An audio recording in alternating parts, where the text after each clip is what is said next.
Alright guys, so in this video, I tear apart the 4Runner, take the engine out, I rebuild the top end, I find some issues, and I put it back in. It's not very well documented, but I decided that I was going to put what I have into a video anyway, so I'm sorry if it kind of sucks and it's jumping all around, but that's what this video is going to be, is what I had to do to the 4Runner. So enjoy it, don't enjoy it, skip it, whatever. I wanted to put it out anyway. I haven't put a video out in a long time. It's been 5 months since I posted anything about the 4Runner.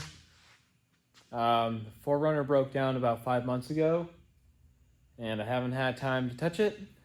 And so started tearing it apart. I wasn't really going to make a video of it, but the 4Runner breaking down has kind of thrown a wrench in all my other projects. So it was running weird, and I thought it was a thermostat, so I replaced it. Didn't solve anything.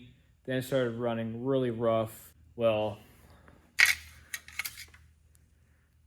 we have a milky situation. I'm pulling the engine. I'm hoping it's just a head gasket. It's also leaking.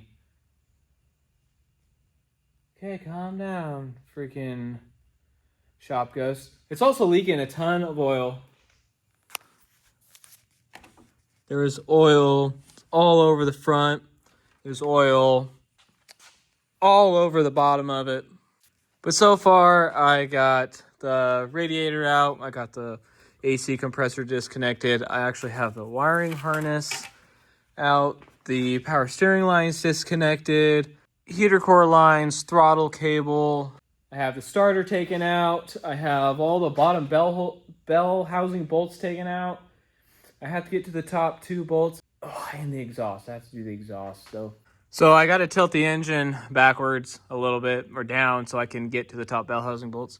So I have to undo the motor mounts slightly so the motor can move. Yeah, I got to undo the cross member, put a jack under it, tilt it down, then get a bunch of long extensions, and hopefully I can reach the back.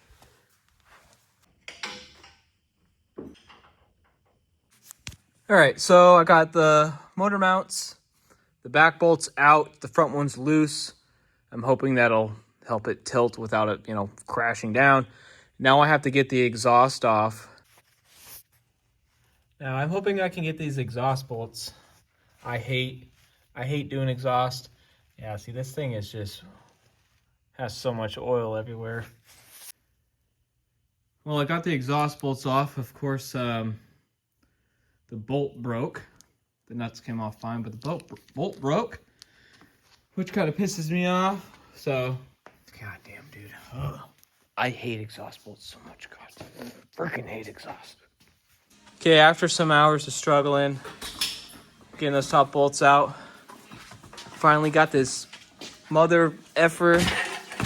Oh, you got it? Out. Now time to put it on the engine stand. It's all you, baby. And see what went wrong with it. You might have to pull flywheel off before you put it on the stand.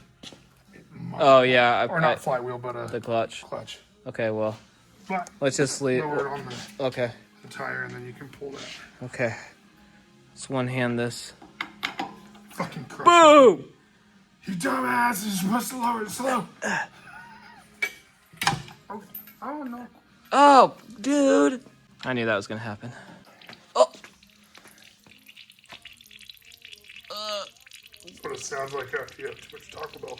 I'm gonna get this thing on an engine stand and probably fall asleep. All right, so we have jumped a little ahead into the future, but I got the head off. This is the rocker arm assembly just sitting on top. And this is what was sitting underneath. This is in the back cylinder. Definitely where it was blown out.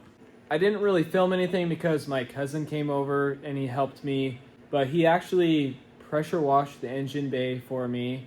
Spent a lot of time on that. I actually have a couple of clips of him doing that.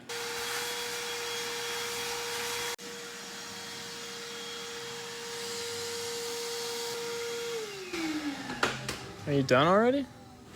Yeah, let's pressure wash it.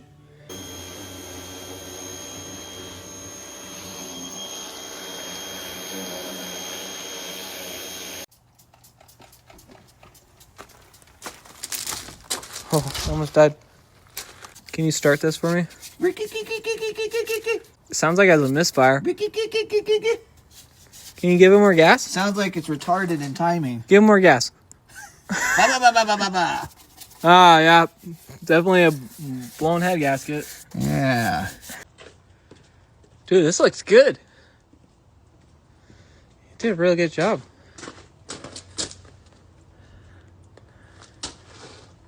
So the bay of the truck is actually fairly clean. I didn't know that that diff cover was silver. This engine was extremely filthy. The hatching in the cylinders look absolutely amazing. But when I was taking the engine apart, almost every bolt was like finger tight, not torqued, or just super loose. All the head bolts was just, it only took that much pressure to break them loose. It was leaking oil everywhere, dude. This engine was leaking oil all over the place, out of everywhere. And all the bolts were super loose. I just don't think whoever built the engine doesn't seem like they torqued anything down. I should have just threw that motor in it. Called it good. I think you should reuse this. It looks like a cappuccino. You should recycle and reuse. It's like coffee with sugar and milk. Yum. It's really not that bad. Look how clean it looks. Yeah, you want to taste it? Yeah. Bet you it tastes sweet. I don't actually taste that. Ugh. It kind of tastes like coffee. Ah. Okay, so I've got this thing torn all the way down. Timing cover off. Got some more parts sitting over here. I'm just kind of throwing in updates more than like how to do this, how to do that. I'm not an influencer. I'm not a YouTube mechanic influencer. I'm just a normal dude that has a normal job that has shit that breaks down. Guys, look at these cam bolts. They were like that. I have not touched them. They were like that. That one's crooked when I took the head off. This back one is just finger tight. I can spin it. This was supposedly a crate engine from like a reman factory. And everything on it has just been so fucked.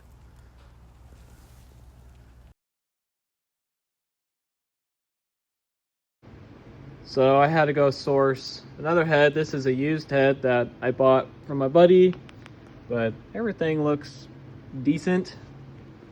Should work. I'm trying to get all the head gasket material off of this so I can clean up the block, clean up the front here. For a while I was using a razor blade because I didn't have my carbide. So then I went and got my carbide scraper and I was like, ah, that's doing all right. And then I'd seen some people using those plastic bristle things. So I went and I bought some of those. If anyone out there is gonna yell at me, be like, no, don't do that. That's, you know what? You get your ass over here and do this for me then, because it's taken me a long time to do this because I don't have money and I don't have time to do this. So if I'm doing it wrong, come over here and do it right for me. Okay, so I'm going to be honest. I've been switching back and forth between that and the carbide bit because using that, even though I'm using the softest one, it does kind of make me nervous. I feel like this block has a lot of like imperfections in it. I just hate messing stuff up. And even if I've done something 100 times, I feel like I've never done it before. Guys, I just learned that these pistons say 0.50 on them. Which means that this has oversized pistons in it. Alright, so the valve cover for the Toyota is pretty rough looking. I took out the little oil galley on the inside.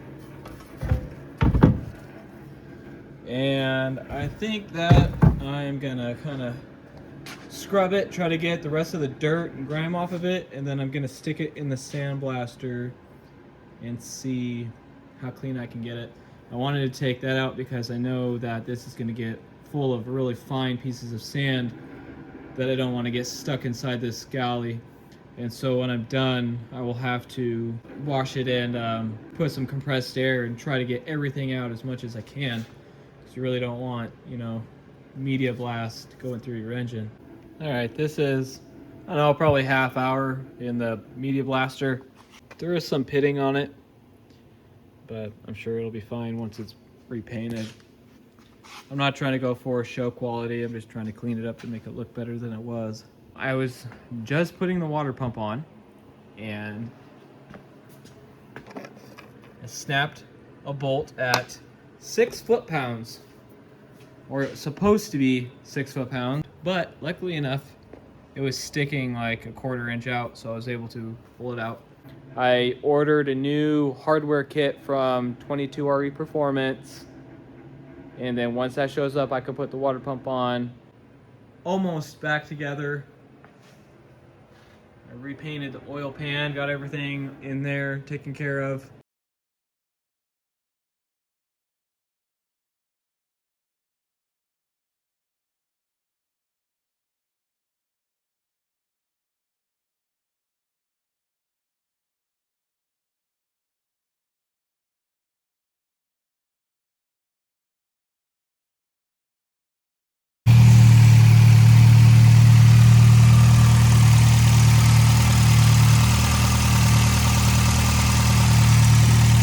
So I've spent the last couple of days hammering out on this thing. Once again, I did a terrible job at filming it. Like I said, I wasn't really trying to make a video out of this one. I just wanted to try to get it done. It was kind of stressed me out a little bit because I wasn't supposed to have to do this with this vehicle, which is fine. But now what I have to do is it runs really good, but I have to try to set the timing. I have to jump the pins, and then I have to set it to 5 degrees before top dead center. And hopefully I can get it to drive better because it runs really good, but when I go to drive it, I put it in gear, it sputters and it loses power. I think it's pulling timing out. Hopefully it's good. I don't know though. It's almost out of gas, so I got some gas to throw in it.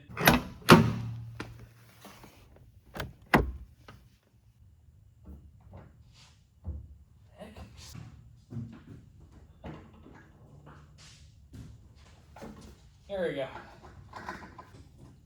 Oh my God. There we go. Oh, my back. I should have put this stuff in first. I forgot I had it. Oh, shit. Okay, well, that was eventful. Well, apparently I can't film and pour at the same time, so it's like drunk driving. All right, I'm gonna see if it starts up. It started up yesterday. It's gonna buzz for a second here. I lied because I unhooked the battery, so I'm a freaking liar. Okay, let's try this again. Okay, because it has to be warmed up, I guess, to time it. So let's try to do that.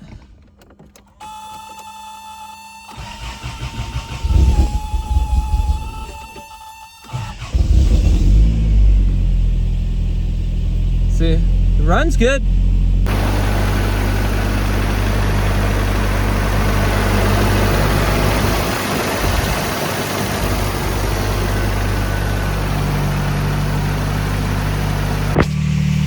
I did want to mention that I also EGR deleted it. I took all the EGR crap off of it. I have a block off plate here, a block off plate right there. Capped everything. I did adjust the valves while it was out on the stand. It sounds like I need to kind of adjust them again.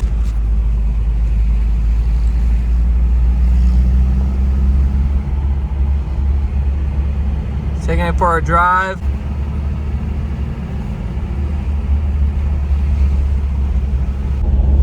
So what I had to do is I had to put it back to top dead center. I had to pull the distributor out, and then I had to move it over one tooth. And then once it warmed up, I jumped the terminals TE1 and E1, and then I set the timing to 5 degrees before top dead center, locked it in, used the timing light, and now it doesn't sputter. Sorry for the shakiness, that's gonna ruin, now it doesn't sputter.